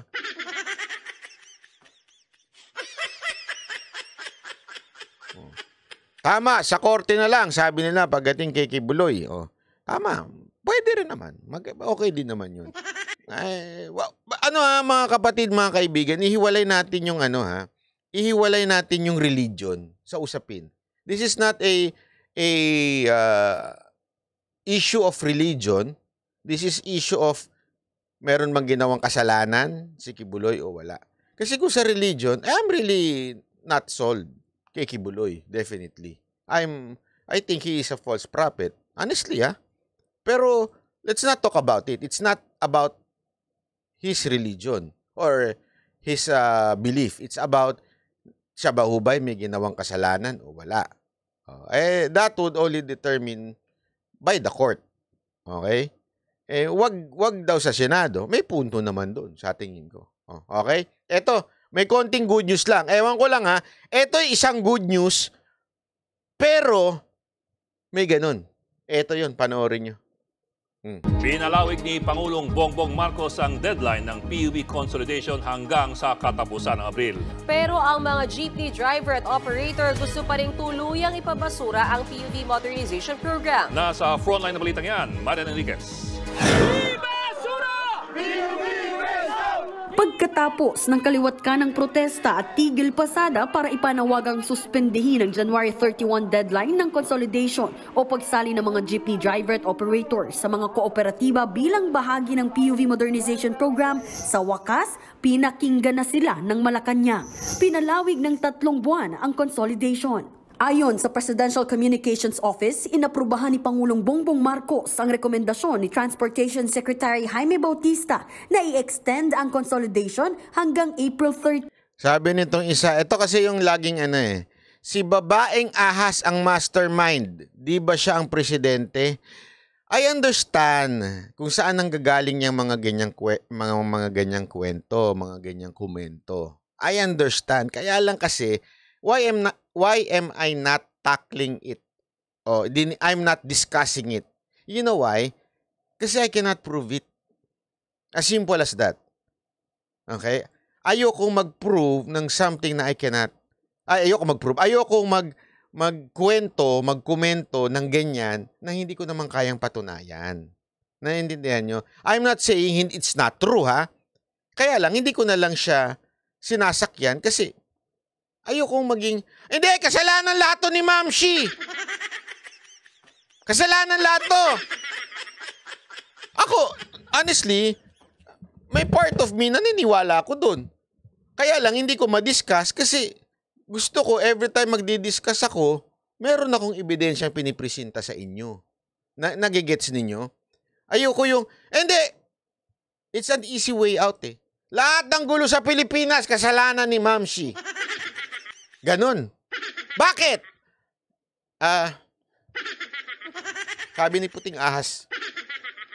Ayoko nang ganon kasi. Pasensya nyo na Mas pipiliin ko pang although I believe. I mean, medyo naniniwala ako doon. Pero, hindi ko lang kasi kayang patunayan. So, why would I discuss it? Diba? Yun lang kasimple yun. But I'm sure, kung dinidiscuss ko si speaker, because kaya kong patunayan sa inyo na itong taon to talagang pampagulo.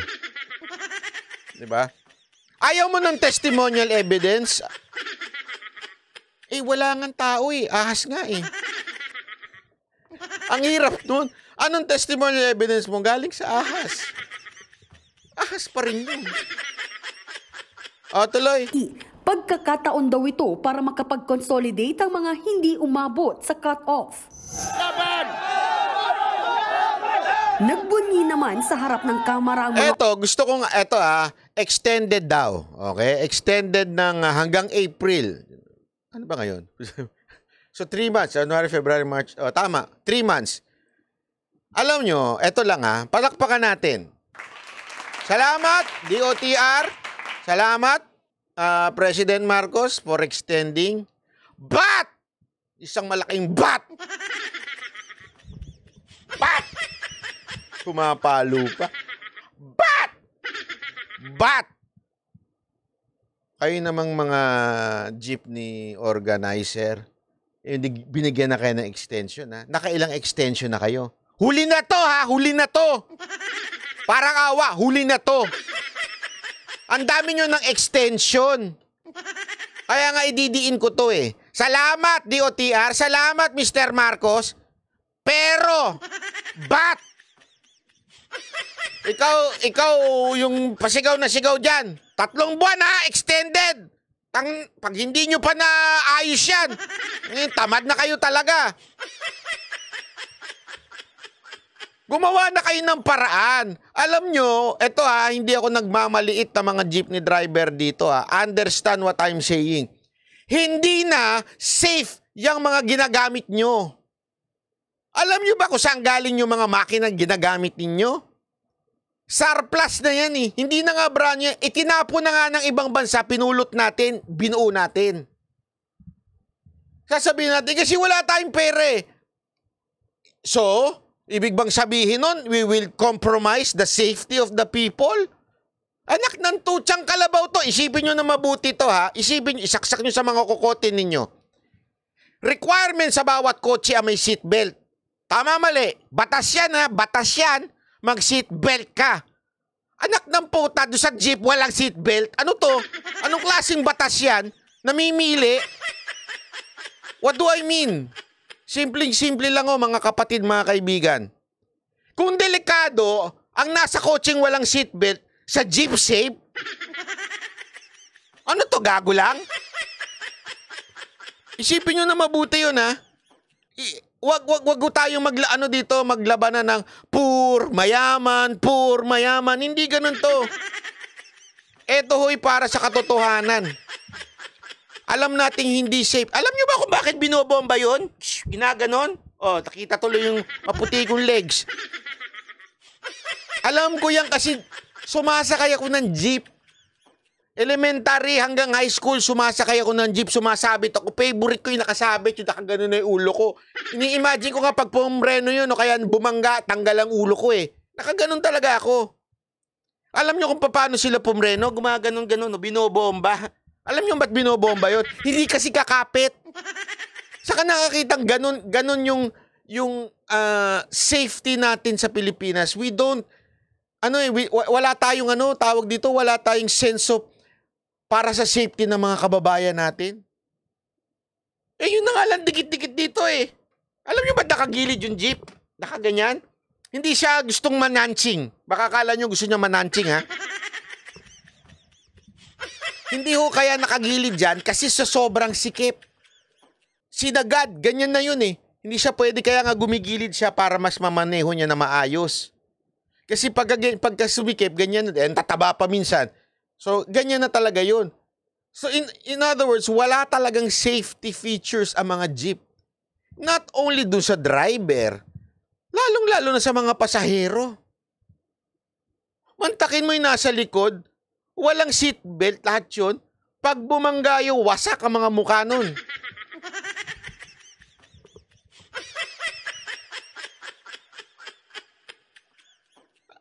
You understand what I mean? Kasi nga, nasanay na kasi tayo na ganun ng Pilipinas. Okay lang yan. Basta, ang dami na hong disgrasyang nagaganap dahil sa ganyan, di ba? Yung ginagamit yung jeep, minsan pamprobinsya pa. Alam nyo kung paano ko nalaman, mananakay po ako ng jeep. Alam nyo ba, nakapunta na ako ng Baguio naka-jeep? Ay, pambihira, 24 oras. Nung unang panahon, elementary pa ako nun. Basketball team. Oh, bangko pa ako, nakhayop yan.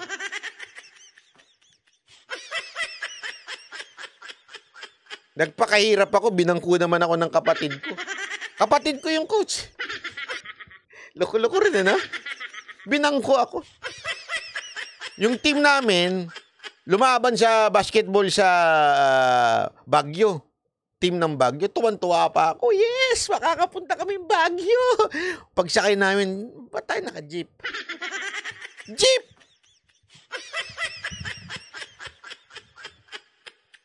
Isipin niyo yun, so, anong ibig ko lang sabihin? Ibig ko lang sabihin, napaka-ano natin, tama yung sinabi nito, double standard ang batas sa Pinas. Totoo.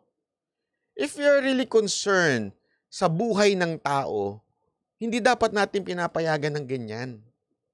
Alam naman natin yan, aminin na natin, yung mga jeep na, yung makina, inassemble, yung mga brakes, hindi naman talaga kayang i-brake yung mabibigat na ganyang kabigat. Alam niyo ho ba? Kasi nag-inquire ako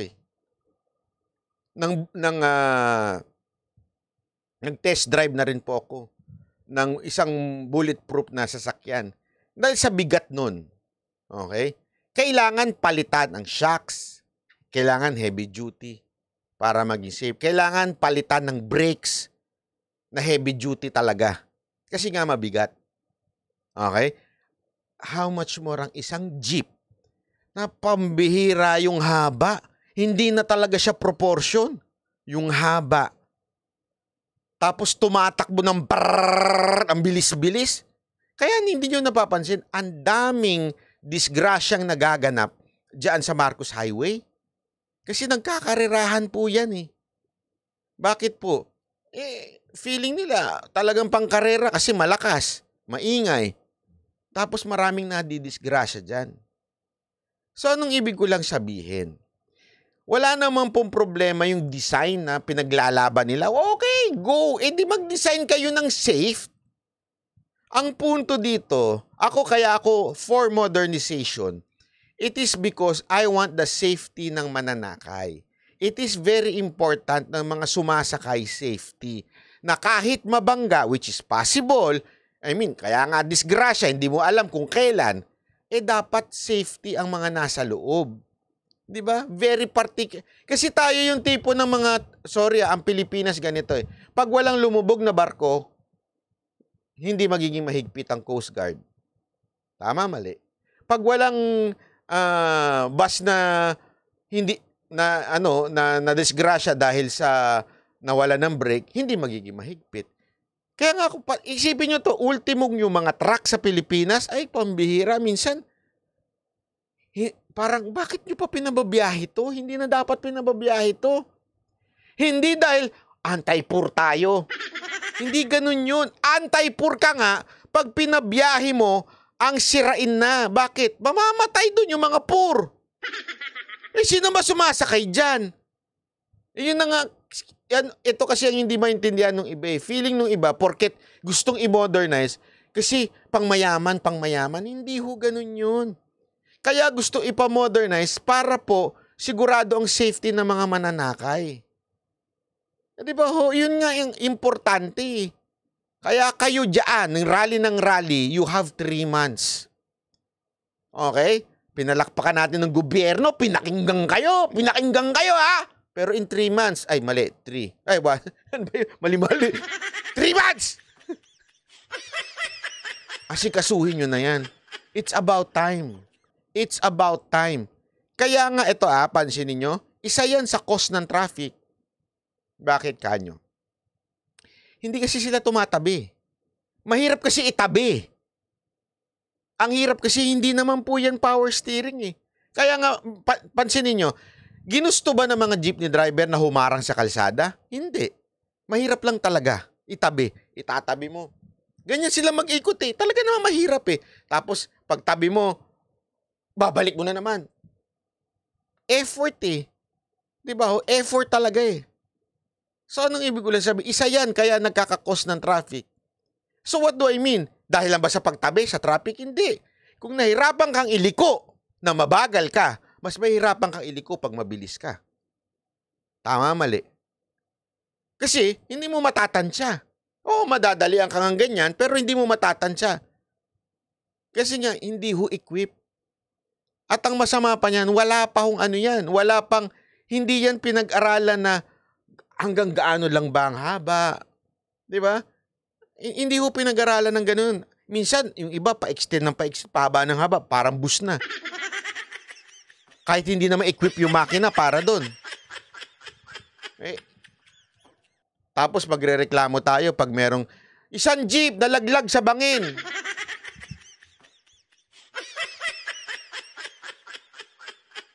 Sabi ng iba, pawis steering. Totoo naman eh.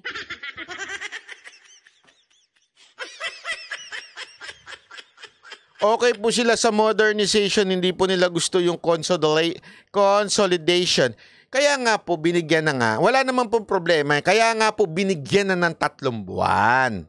Okay? Again, binigyan na po kayo ng 3 buwan. Actually, nakailang extension na po yan. Binigyan na po kayo ng 3 buwan. Sana naman this time, talagang asikasuhin na. Yun lang po ang sinasabi natin dito. Sana po, nag-bend na ang gobyerno uli. This is not the first time. If you remember, ilang beses dinilay yan ng DOTR nung panahon ni Pangulong Duterte. Okay? Ilang beses dinilay yan. Hindi pa rin nila ginagawa. Ngayon, i-dinilay na naman ng 3 months. So ano, magiging ganun na lang tayo forever? Delay. Jose Jabagat, salamat po. Mariel Soriano, maraming salamat po. Oh, last week, isang jeep na wala ng preno. Hindi, anti-poor ka naman. Di totoo yan.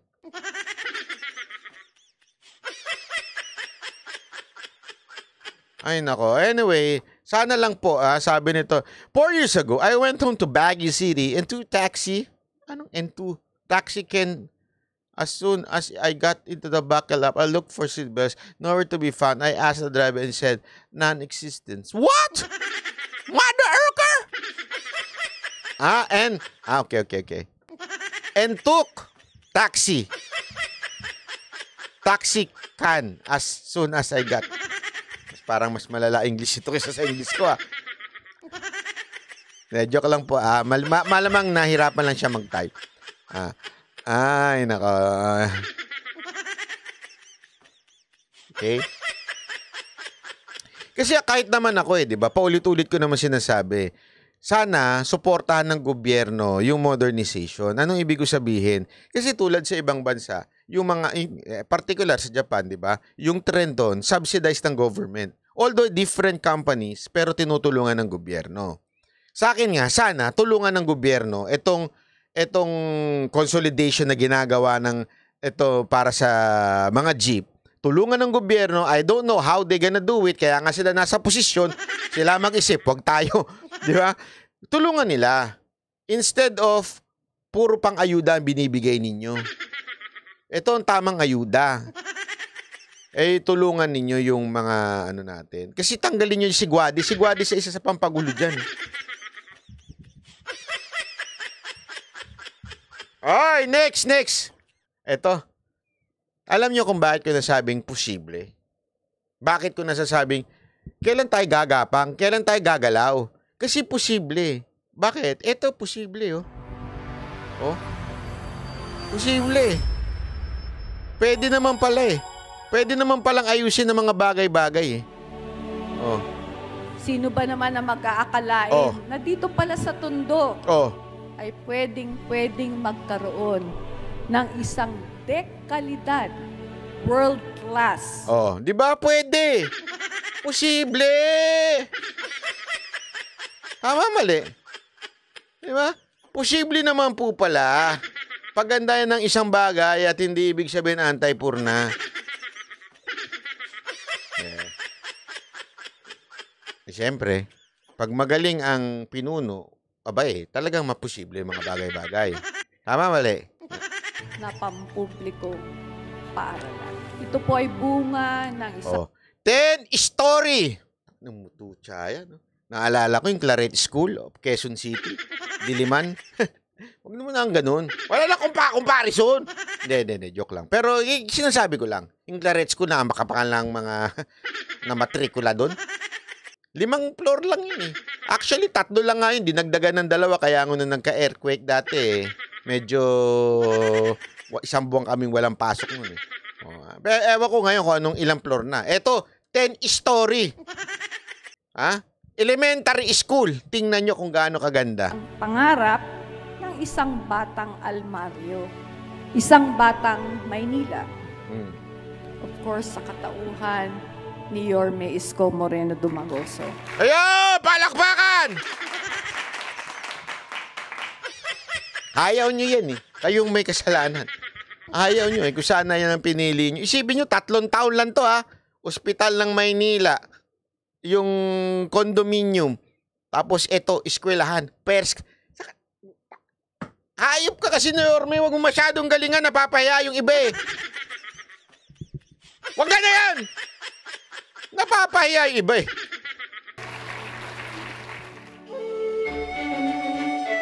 And why we design this type of public school building? Dahil gusto ko yung mga nanay na nakikinig dito, mga tatay na nakikinig dito, mga magulang na nakikinig, at makakamit ang pasilidad na to. Na matikman ninyo yung natikman ng mga anak ko. Yung palakpakan. Jimmy K, maraming salamat. Isko for Senator. Speaking of Isko for Senator, kanina galing lang kami sa Scott Media. Panoorin niyo po yung mga video nilalabas ng Scott Media. Ang anak ni Yorme sa Mocha Girls. Pero kinausap ko yung anak ni Yorme. Sabi niya, how are you? Hindi speaking kasi itong anak ni Yorme. Kaya tama yung sinabi niya, kung ano na-experience ng anak niya, gusto niya ma-experience ng mga taga-Maynila. Eh, yung anak ni Yorme, mga edukado. How are you, Sir Baron? Oh, yes, I'm good. Fine, thank you. Ano sabi ko sa kanya? Sabi niya, so what do you think of, what's new with the politics? Sabi ko, what's new with the politics? Your father is top 5 in the Senate. Sabi ko, walang biro. Do you know that? Oh, really? Sabi niya, no, I don't know. Ganun siya. Hi, Patrick! Oh, ito to, sabi niya, hindi daw niya alam. Sabi ko, but sabi niya, ito sabi niya talaga, June Hensley, salamat po. Sabi niya, but I'm sure he's enjoying Eat Bulaga and, sorry, hindi pala Eat Bulaga. Sorry naman! Sorry na! Sorry! Okay. He's enjoying, ano ba pangalan nun? Tahanang Pinakamasaya. Yorme, hindi ko gusto yung pangalan. Mas gusto ko yung G sa Gedli na. Pero pwede na rin. Importante, masaya. Anyway, sabi niya, hindi, my father is enjoying his new career. I don't think he will be back in the politics. Are you sure about that, Patrick? Sabi ko sa kanya talaga, are you sure? Because being on the top 5 in the Senate is very, very, I forgot the word, but it's very good. Totoo, sinabi ko talaga sa kanya, top 5, that is something, ha? Hindi ko talaga magpaliwanag sa kanya. Hirap talaga kausap ng mga Inglesero. Sabi ko, that's very, very, matindi yun, ha? Sabi ko, Tagalog na eh. Matindi yun! Ano ba kasi matindi sa English? Sige nga, meron bang matindi sa English? Very good. Okay. That's very good, ha? No, sabi niya. Totoo, sabi niya. No. I don't think my father's going to run and he's enjoying his job now. Sabi ko, you're wrong. I, Banat Bay, will push your father to run for Senate. I'm sorry, I will not listen to you. No, sinabi ko talaga sa kanya yun. I'm sorry. I will not listen to you. I will push your father to be senator of this country. Sabi ko, sasayangin mo naman. English, hindi, Tagalog ko nata sinabi yun. Sabi ko talaga, sasayangin mo naman yung kayang gawin ng tatay mo sa bansa natin. Ngiti-ngititan siya ganun. Tingnan nyo kung anong pwede niyang gawin sana. Ang lahat po ng mag-aaral ay magkakaroon ng kanya-kanyang upuan. Magiging... Ang ganda, hayop yun. Yung sa amin, binato ko ka para masunog na eh. Hindi, pasensya na, inaamin ko naman ako po yung nagsunog nun. Huwag yung gagayahin po, ha. Kasi, yung namin, yung mga kahoy-kahoy na mga upu-upuan namin, tsaka ng nairitada ako eh. Puro bubblegum na eh. Kaya, binato ko sa gitna, ginawa ko siyang sa eskwelahan, ginawa ko siyang Pinagpatong-patong ko yung mga table tsaka mga upuan tapos sinindihan ko. Buti hindi nasunog ng todo-todo. Dumating yung teacher. Komportable na po sila sa kanilang pag-aaral.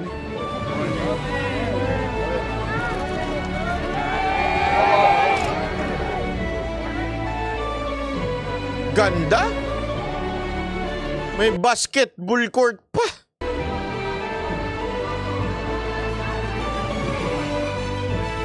Maganda na, ka-excited na. We are very, ano ba tawag, talagang excited na kami na gamitin po ito.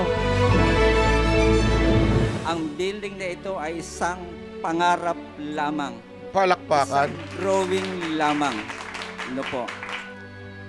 Kaya ngayon, tingnan po natin ang ating kapaligiran. Ito po ay ano na, real na po ito. Hindi na pangarap.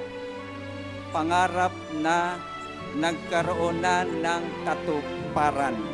Alam mo, itong tinatawag kong Yorme Legacy. Palakpakan.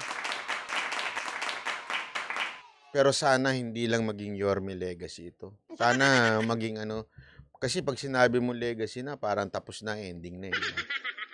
Kaya alam, hindi, ito, walang biro ito. Ako talaga, I would really try my best to convince. Hindi na kami nakikita ni Yorme dahil busy-busy na nga siya dun sa kanyang trabaho. Hindi na kami nakikita. Yorme, if you're listening, if you're going to watch this, parang awa mo na. You know, deep in your heart that you can do something for our country. Whenever we talk, pag nagkakape tayo, alam mo, kaya mong gawin eh. Maawa ka naman sa Pilipinas. Parang awa mo na. Hindi, I mean, hindi ka perpektong politiko. Wala naman perpektong politiko eh. Diba? Pero alam mo na may magagawa ka. Kung alam mong may magagawa ka, bakit mo hindi gagawin? Anong tawag mo doon? Sin of omission. Hindi totoo. I mean, ganun lang kasimple yun eh. If you can do something, bakit ka tatahimik? If you think you can contribute to your country, bakit ka tatahimik? It's just saying may nagaganap na krimen and you know how to get that person o yung krimen na yun, you know, you have the authority or you have the capability of stopping that crime. Pero dahil sa ayaw mo na, dahil ano, whatsoever reason, sasabihin mo, hindi na lang, wag na lang. The same thing. Alam naman natin, Yorme, in terms of corruption sa bansa natin, bakit hindi tayo nagkakaroon ng mga magagandang public school? Ba't di tayo nagkakaroon ng mga magagandang ospital o whatsoever? It's because of corruption. Would you allow corruption to continue to happen to our country? Pero alam mo naman sa sarili mo na meron kang kakayanan para mabawasan ito. Hindi mo man matigil. Kasi I'm telling you, hindi naman ganun kadali na stop ang corruption eh. Definitely, hindi mo kaya stop yun in one term. Hindi. But somehow, you can help to, alam mo yun, minimize or mabawasan, di ba? Yung corruption at makatulong ka sa kapwa mo. Why not do it? Yun lang naman po sa akin. Pwede naman po kayong tuloy-tuloy pa rin dyan sa inyong pag-host. Don't stop sa pag-host. Kasi meron namang senador, Senate President pa nga dati, di ba? Tuloy-tuloy pa rin. And I mean, wala naman as long as you can do your job. Kayo naman, napakasipag ninyo. Addict din kayo sa trabaho eh. Di ba? I mean, totoo naman eh. Why not? Ano po?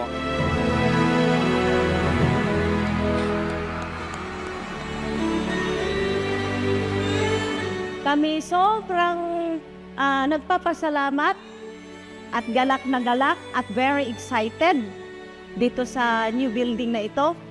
So sabi nito isa, wow, daig pa yung upuan dito sa Germany. Taray, di ba? World class nga eh. Alam mo na, di ba yan yung sinasabi niya noon? Bakit natin sila bibigyan ng mga porket public school? Okay na yung pangit dahil public school naman yan eh. Hindi. Kasi si Yorme nga, di ba, yung public hospital, yung hospital ng Maynila, lahat ng gamit doon, first class. Mas maganda pa doon sa mga sikat na private hospital sa Pilipinas. yung gamit nila doon.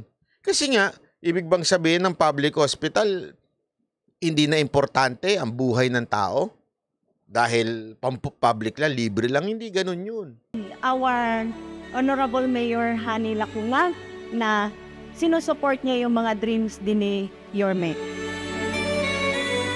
Lahat naman po, Yorme, ng iyong sinimulan, ipinagpatuloy pa rin natin. Yo, maraming salamat, Madam Mayor Hani Lacuna. Hindi, totoo naman. Ito let's give credit naman kay Mayor Hani Lacuna. Ito vision ni Mayor Yorme Isko Moreno, di ba? Ginawa niya yan in 3 months. Pero, 3 months, sorry, 3 years. Pero alam nyo, malaking contribution pa rin ni Madam Hani Lacuna dyan. Talagang tinuloy-tuloy niya at pinush niya pa rin para mabuo talaga itong pangarap ni Yorme, vision ni Yorme noon. So, bigyan din natin siya ng credit, si Madam Hani Lacuna.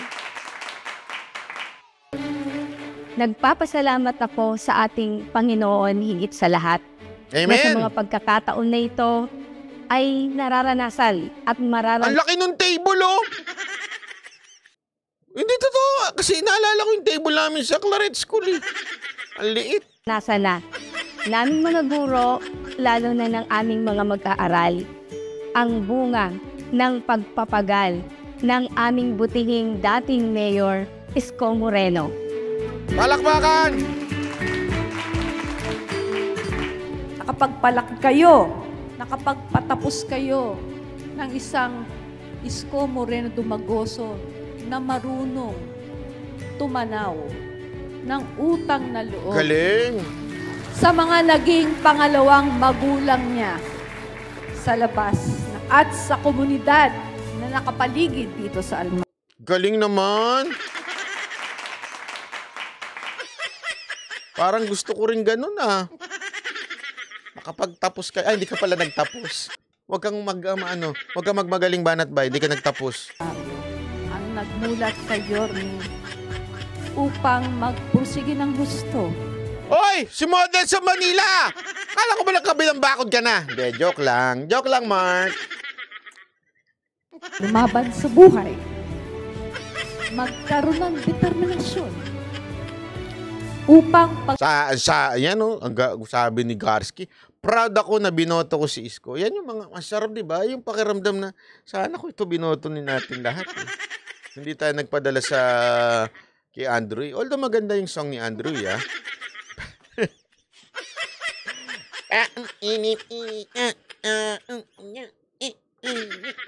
Diba? Okay naman eh. Maganda naman yun. Kaya lang, ihiwalay natin yung maganda ang beat at saka yung maganda ang iboto. Magkaiba yun eh. Butihin ang kanyang buhay at gundin ang buhay ng kanyang kapwa.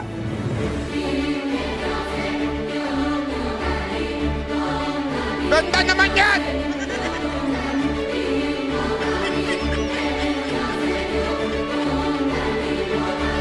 May din!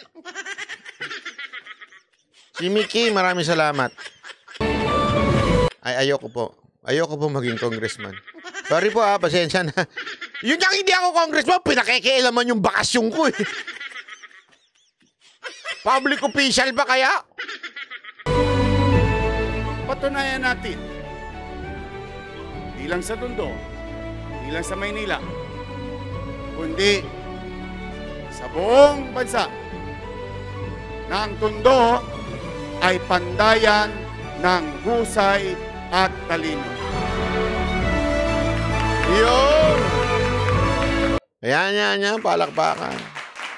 Parang awa naman ha, sa mga taga-Tondo, tigil-tigil nyo na mga rambulan. Mag-aral kayo!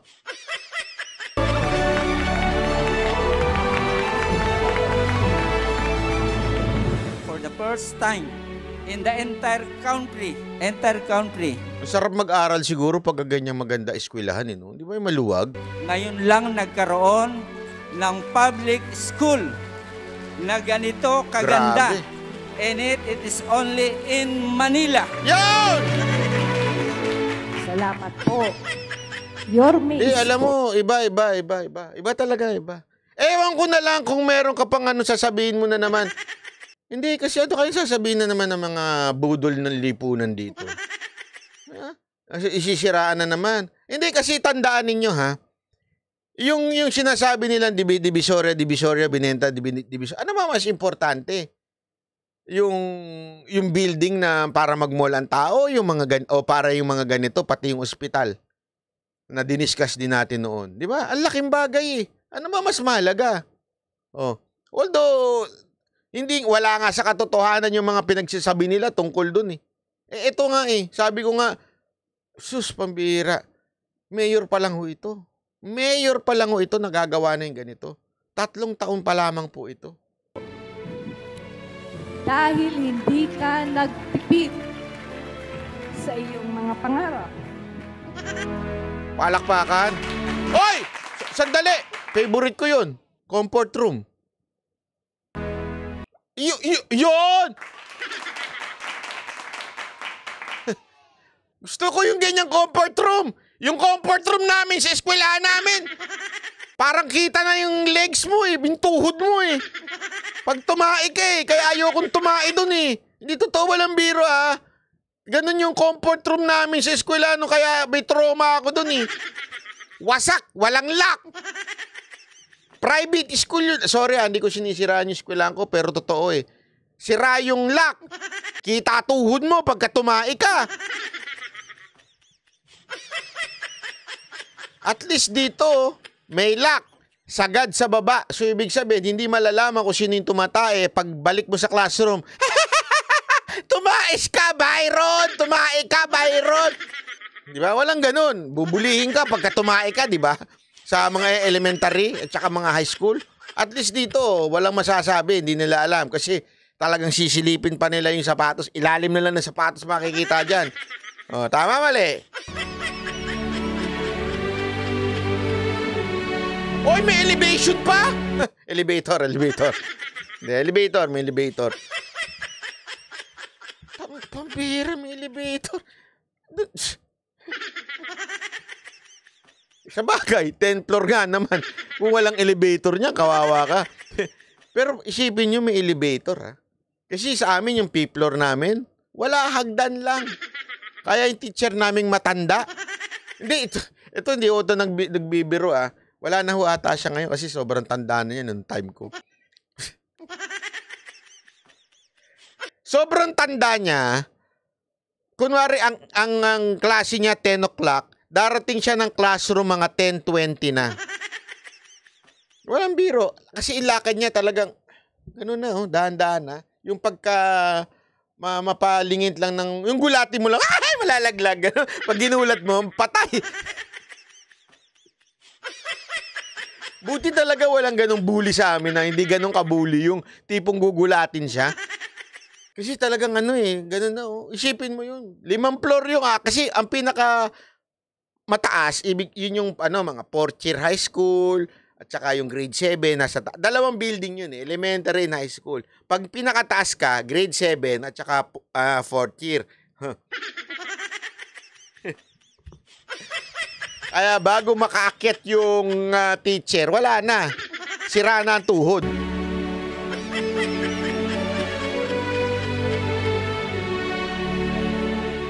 May aircon! Hindi na ako papayag. Yorme, mali itong ginawa mo. Hindi ko gusto itong ginawa mo ito. Bakit may aircon yan? Ano ito? Ano ito? Kayo lang ang anak ng Diyos. Pambihira kayo. Unfair yan. Hindi tama yung ginagawa mo, Yorme. Pinapahiya mo yung ibang syudad. Pinapahiya mo. Yung ibang syudad, may sampayan pa ng mga panty. Ito may aircon.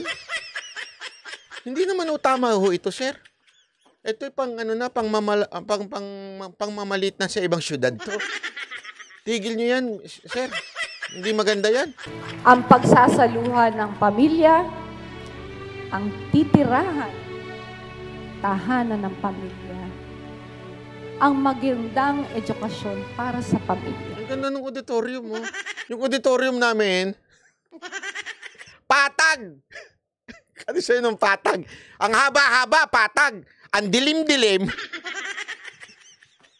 Pasensya na sa eskwelahan ko dati, ah. Dati pa naman yun. Ngayon daw maayos na. Yung auditorium namin, patag lang, dire-diretso. So, kung gusto mong matulog habang may nagsasalita sa harap, pumwesto ka lang sa likod, hindi ka na makikita. Oh, totoo, walang biro. Ginagawa ko yun, eh. Yung, wari, gusto ko matulog, doon ako sa likod. Kasi patag naman, eh. So, madilim pa. Oh, habang may nagdadaldal ako, sinong-sinong nagdadaldal dyan, natutulog lang ako sa likod. Hindi mo makikita. Dito, pag natulog ka, kitang-kita ka, oh. Sabi mo, doon ako sa likod. Lalo kang kita sa likod. Liwanag pa. Oh, Instagrammable pa. Pwede mo pang i-post. Studying, gano'n, di ba? Listening. Laging gano'n ang nasa isip namin. Manila, God first. Yan! Galing, galing, galing, galing. Palakpakan naman. Siguro, alam mo, may hinala ako. May hinala ako. May hinala talaga ako. Ang gumawa nito, Cinemotion. May hinala lang ako. Hinala ko lang naman yun. Ay, nako. Anyway, maraming salamat po. The best talaga ang ginawa nyo, Yorme. Again, let me repeat myself over and over. Sabi nga ni Marcos, 100 times. Yorme, kasalanan po yung may kaya kang gawin tapos hindi mo ginawa. Kasalanan po yun. Totoo. Alam mo, ito lang ha, Yorme. I understand sometimes, although hindi ko naman naramdaman sa'yo to nung pagkakinakausap ka. Hindi ko naman naramdaman sa'yo na yung pagkatalo naging bitter. As a matter of fact, you are the, ang tawag ko nga sa'yo, you are the Mr. Move On guy. Ang bilis mo makamove on. Di ba? Ito totoo naman eh. Nung natalo siya, ayun, gumawa na siya ng mga programa sa studio niya.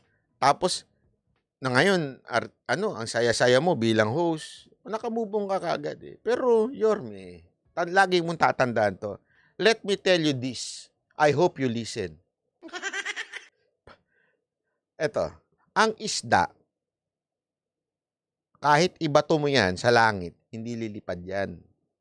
At ang ibon, kahit ilagay mo sa fish pond o sa aquarium, hindi lalango yan. Anong ibig ko lang sabihin, Yorme? Every one of us has a calling from God. Every one of us, meron tayong panawagan para sa ating society. And I really feel, and I know, not only feel, know, that you are called to be a public servant. Ikaw talaga ay public servant. Alam mo yan kasi yung mga kinikwento mo sa akin, yung mga ginawa mo sa Maynila, alam mo yan, public servant ka. You were born and called to be a public servant. Huwag mong isang tabi lang yun dahil sa kung ano mang dahilan. Bata ka pa. Bata ka pa. Marami ka pang magagawa sa bayan natin. Hindi ka perpekto. Wala namang perpektong politiko eh. Pero, since nandiyan ka pa eh, kaya mo pa eh. Di ba? Cherry Tozaki, salamat po. Kaya mo pa. Malakas ka pa. May maitutulong ka pa. At sa tingin ko, Yorme, ito walang biro to. Sa tingin ko, maraming nakarealize na mga nabudol na sigurado ako sinabi nila, sana ikaw na lang. Sigurado ako. Wala naman silang ibang pupuntahan eh. Wala naman silang ibang choice na pwede. Yung mga nagsisisi ngayon. Alam naman nating madami yun eh. At alam naman nating sa lahat-lahat na yon, sige nga ho, sino ho ba? Hindi ko sinabing tumakbo kang presidente uli ah. Hindi ho yun ang punto ko dito. Masyadong pang malayo yun. Ang ano ko lang dito is, if you can contribute something sa Senate, diba, through laws or through anything, why not do it? Diba? Pwede naman tuloy-tuloy pa rin naman. Mas magaan nga ang trabahong senador compare sa isang mayor. Sa totoo lang ha, ang bigat ng mayor eh. Ama ka ng isang city, kailangan mo talagang asikasuhin na. Eto gagawa, babalangkas ka lang ng batas, Senate hearing. Kailangan yung utak mo eh. Anong ibig ko sabihin? Kasi si Yorme, si Yorme, kayo po ay galing doon talaga. Kayo yun ang galing doon. Alam nyo at ramdam ninyo kung ano yung tao. Kaya nga, di ba, lagi nyo sinasabi yan during the election, nung kampanya, na na unahin natin yung pagkain, tirahan, health ng, di ba, yun naman eh. Yun ang, feeling ko ha, ako, ito walang biro ito, feeling ko, yun yung kulang sa Senado ngayon eh. It's too much politics. Too much politics, too much noise. Kailangan ng katulong ni Senator Bongo. Totoo naman, si Senator Bongo, focus lang siya sa trabaho niya eh. Ang dami niya nagagawang tulong sa mga ospital, di ba? Yung mga center na ginagawa niya. But he cannot do it alone. Kailangan niya pa ng ibang senador na katulad din niya. So sana lang po, tumagos po sa inyong isip itong sinasabi ko. Sana po makonsider ninyo. And I'm telling you, yung mga sumuporta sa inyo noon, 300% o 5,000%. Dumoble talaga, doble. Yung mga tumulong, yung mga nangampanya sa'yo noon, wala nagsabing, ay, nabudol ako. Wala. Lahat yun, baka nakapagkumbinsi pa ng iba na iboto ka. Yun totoo di ba? And sure ako, yung mga nabudol, talaga namang kayo talaga ang babagsakan. Hindi totoo yan. Ang dami kong nakausap eh. Na sana, ito talaga sinasabi nila, sana nakinig na lang kami sa'yo. Yun ang sinasabi nila pag nagpupunta ako ng ibang mga bansa, sana nakinig na lang kami sa'yo. Totoo naman. Yun lang po. Sana lang po. Ha? Sana lang, ayun po ay inyong mai-consider. Okay? So, maraming salamat po. Yun po muna ang ating lesson for the day. Ano po ang lesson? Simple lang po ang lesson natin ngayon bago tayo magtapos.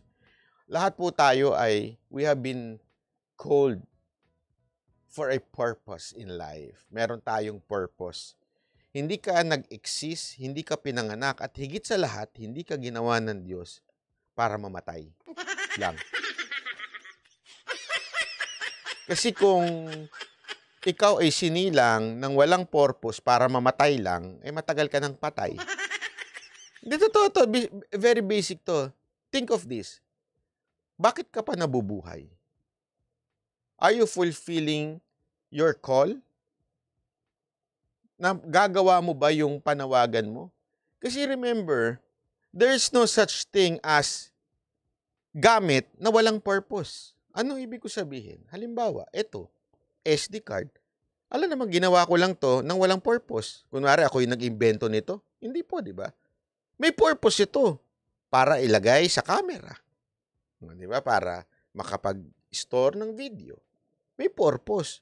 Don't tell me, mas mahalaga pa ito kaysa sa'yo. Ibig sabihin, pinanganak ka, hindi ka dahil ginusto lang ng nanay at tatay mo.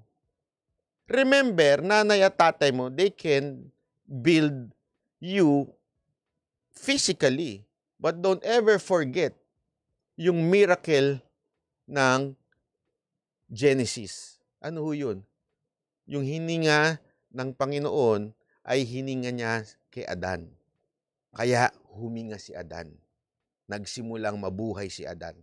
Dahil sa hininga, breath ng ating Panginoon. Ibig sabihin po, ganun ang buhay natin.